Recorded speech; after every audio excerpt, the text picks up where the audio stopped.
चंद्रयान-3 का लैंडर बुधवार शाम 6:04 पर चांद की सतह पर उतरा था। भारत का परचम चांद पर शान से लहरा रहा है। एक एक भारतीय आज गौरवान्वित महसूस कर रहा है। लेकिन ये सब इतना आसान नहीं था। हम आपको बताएंगे कि कैसे चांद पर छपा अशोक का स्तंभ। सबसे पहले तो ये अहम था कि चंद्रयान-3 की सॉफ्ट लैंडिंग हो। इसके लिए कुछ दिन पहले से ही चंद्रयान की स्पीड को कम करने की प्रक्रिया यानी कि डीबूस्टिंग शुरू कर दी गई थी। सॉफ्ट लैंडिंग के 2 घंटे 26 मिनट बाद रोवर भी इससे बाहर आ गया। रोवर 6 पहियों वाला रोबोट है। अगले 13 दिन तक ये चांद की सतह पर चलेगा। इसके पहियों में अशोक स्तंभ की छाप है। जैसे जैसे रोवर चांद की सतह पर चलेगा वैसे वैसे अशोक स्तंभ की छाप छपती चली जाएगी। भारत के चंद्रयान-3 ने चांद के दक्षिणी ध्रुव के पास उतरकर इतिहास रच दिया।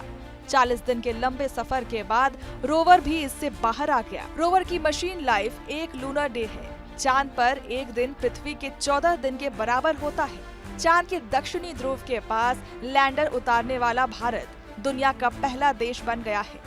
वहीं चांद की सतह पर लैंडर उतारने वाला चौथा देश बन गया है। अब चांद की सतह पर हर तरफ हम अशोक स्तंभ के निशान देख पाएंगे। भारत के लिए इससे ज्यादा गर्व की बात और कुछ नहीं हो सकती। इससे पहले सितंबर 2019 में भी इसरो ने चंद्रयान-2 को चांद के दक्षिणी ध्रुव के पास उतारने की कोशिश की थी, लेकिन तब हार्ड लैंडिंग हो गई थी। अब आप ये भी जान लीजिए कि अब अगले 13 दिन तक प्रज्ञान रोवर क्या काम करेगा। प्रज्ञान रोवर पर 2 पेलोड्स लगे हैं। पहला है लेजर इंड्यूस्ड ब्रेकडाउन स्पेक्ट्रोस्कोप यानी कि LIBS। ये चांद की सतह पर मौजूद केमिकल यानी कि रसायनों की मात्रा और गुणवत्ता की स्टडी करेगा, साथ ही खनिजों की खोज करेगा।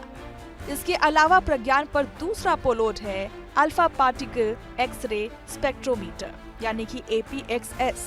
ये एलिमेंट कंपोजिशन की स्टडी करेगा, जैसे कि magnesium, aluminium, silicon, potassium, calcium, tin और लोहा।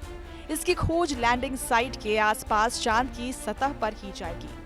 अब आप ये भी जान लीजिए कि पिछले मिशन से हमें क्या मिला। इसरो ने साल 2008 में अपना पहला मून मिशन चंद्रयान-1 लॉन्च किया था। इसमें सिर्फ ऑर्बिटर था जिसने 312 दिन तक चांद का चक्कर लगाया था।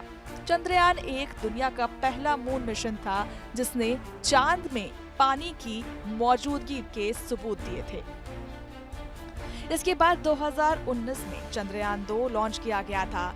इसमें ऑर्बिटर के साथ लैंडर और रोवर भी भेजे गए। हालांकि ये मिशन ना तो पूरी तरह से सफल हुआ था और ना ही फेल। चांद की सतह पर लैंड करने से पहले ही विक्रम लैंडर टकरा गया था और इसकी क्रैश लैंडिंग हुई थी। हालांकि ऑर्बिटर अपना काम कर रहा था। चंद्रयान-2 की गलतियों से सबक लेते हुए चंद्रयान-3 में कई अहम बदलाव किए गए हैं।